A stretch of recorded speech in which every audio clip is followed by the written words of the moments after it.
Merhaba arkadaşlar, ben Bülent. Yeni bir video ile beraberiz. Bu videonun konusu Start Stop sistemi ile ilgili olacak. Siz Start Stop'u kullanıyor musunuz? Bir faydasını gördünüz mü? Yakıt tasarrufu sağlıyor mu? Kullanım kılavuzunda bu Start Stop sistemi ile ilgili nasıl bilgiler var? Bunları konuşacağız arkadaşlar. İyi seyirler diliyorum.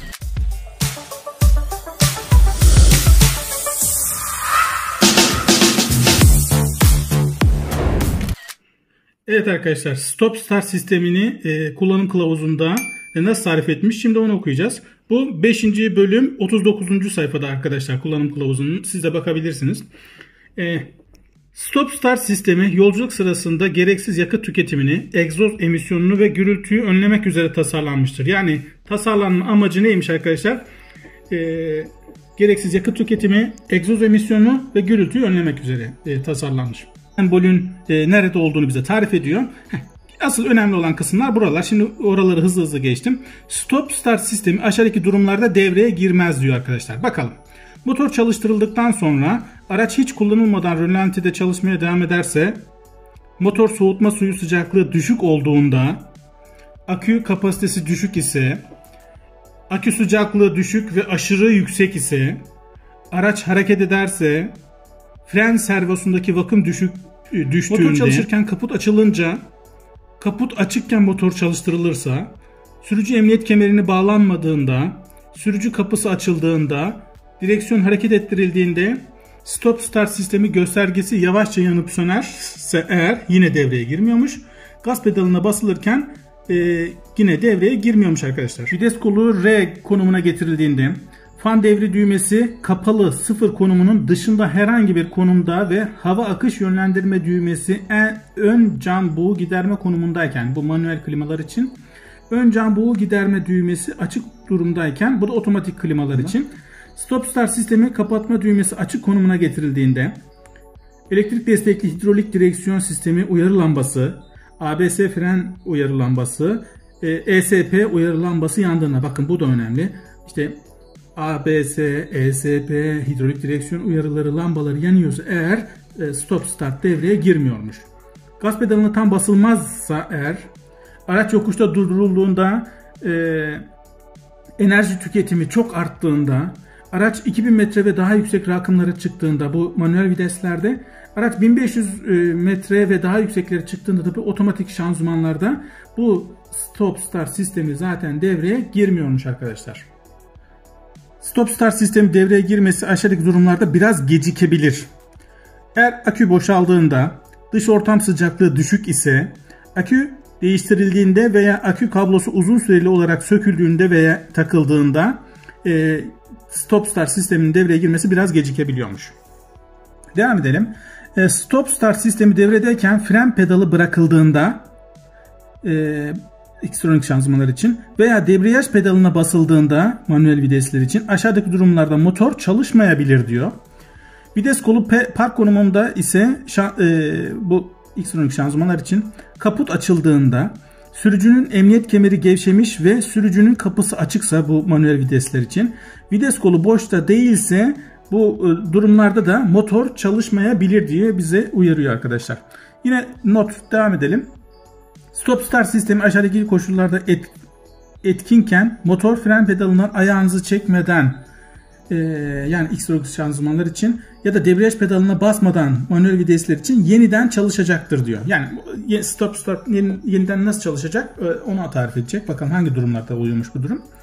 Stop Start sistemi kapatma düğmesine basarsak eğer, fan devir düğmesi 0 konumunun dışında herhangi bir konumda ve hava akış yönlendirme düğmesi ön cam buğu giderme konumundayken, ön cam buğu giderme düğmesi açık konumundayken, otomatik klimalar için, gaz pedalına basılırken, direksiyon hareket ettirildiğinde, akü kapasitesi düşük ise, enerji tüketimi çok arttığında, yokuş yukarı dururken fren pedalı bırakıldığında, araç hareket ederken, vites kolu D veya N boş konumundayken, fren pedalına uygulanan kuvvet azaltıldığında, hani frenden ayağını çekersen yine yeniden çalışacak. Stop Start sistemi yeniden devreye girecektir diyor.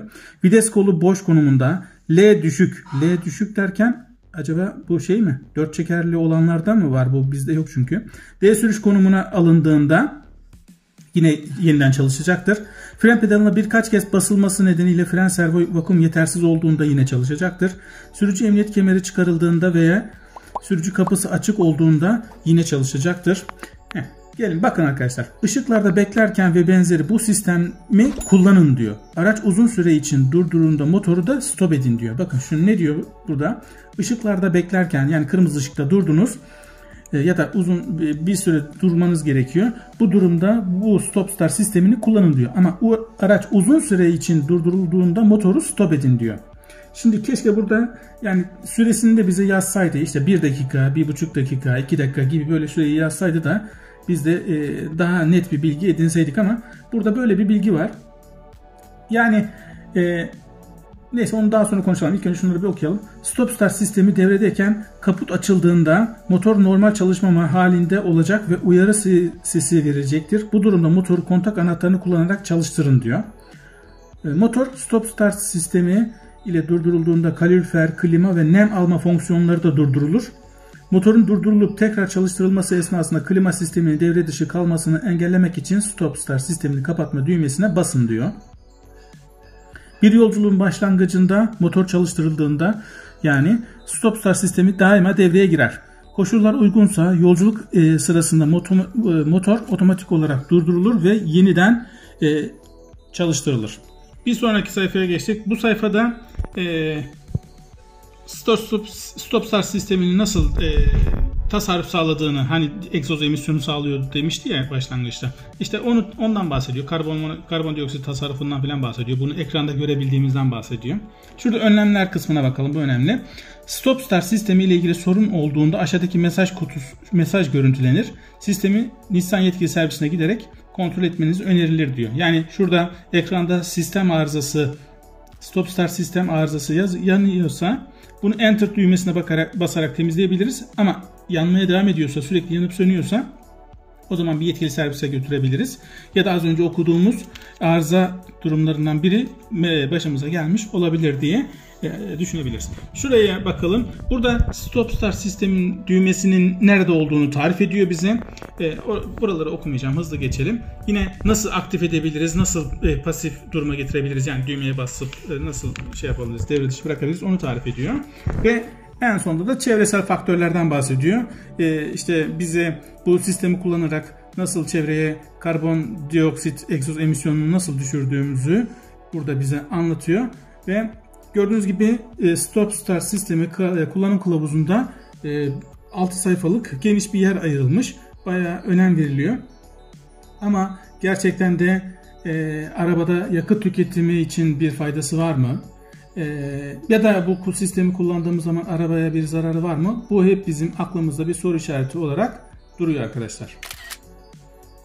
Evet arkadaşlar, kullanım kılavuzunda stop start sistemi ile ilgili bilgileri sizler için okudum.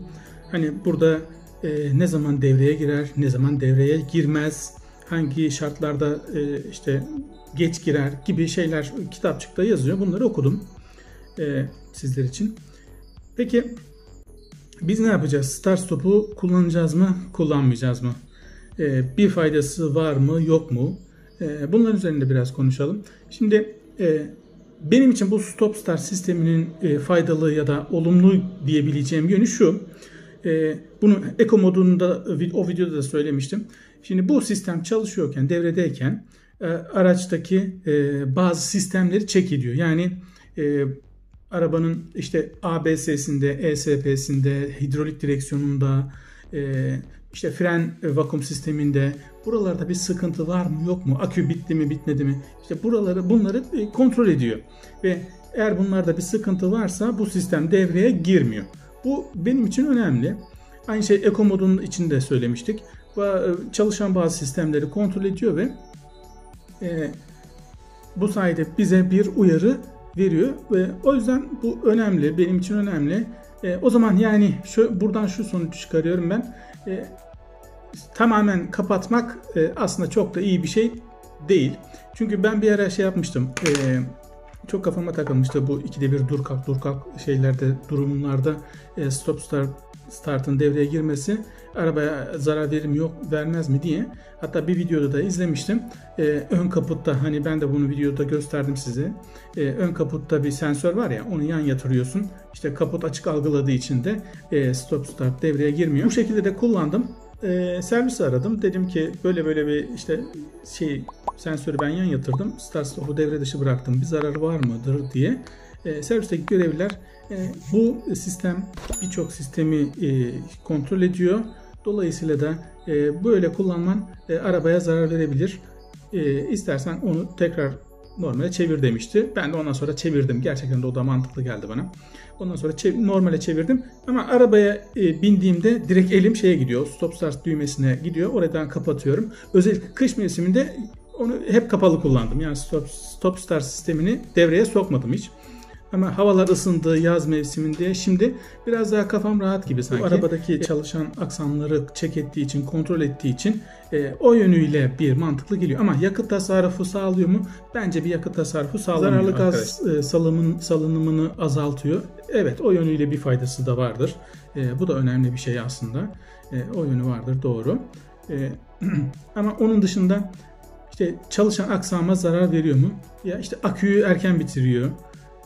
Ki bizim Qashqai araçlarda bu akü sorunu var zaten, biliyorsunuz. Marş dinamosunun ömrünü kısaltıyor.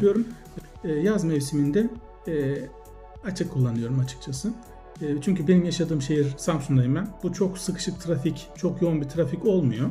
Dolayısıyla hani böyle dur kalk dur kalk dur kalk böyle 1 saniye 2 saniyelik böyle dur kalklar yapmadığım için çok da arabaya zarar vermez diye düşünüyorum. O yüzden şey yapıyorum.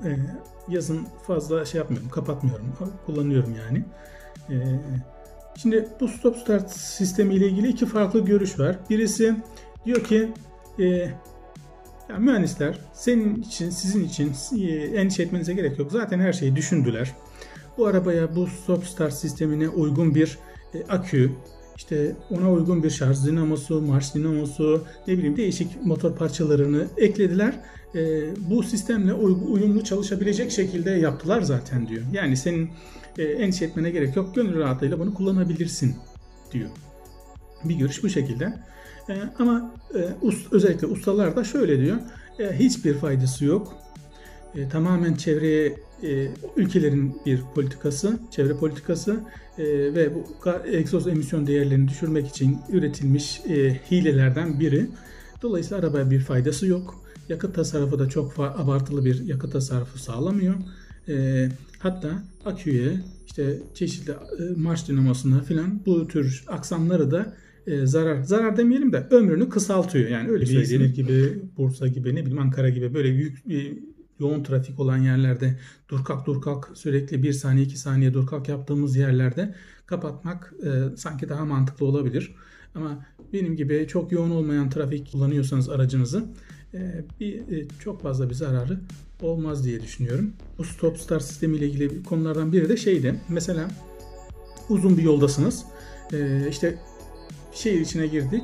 Orada kırmızıda durduk. Birden stop start devreye giriyor ve motoru kapatıyor. İşte o sırada motorun üzerinde biriken dişler arasındaki yağ süzülüyor. Şanzımandaki yağ süzülüyor.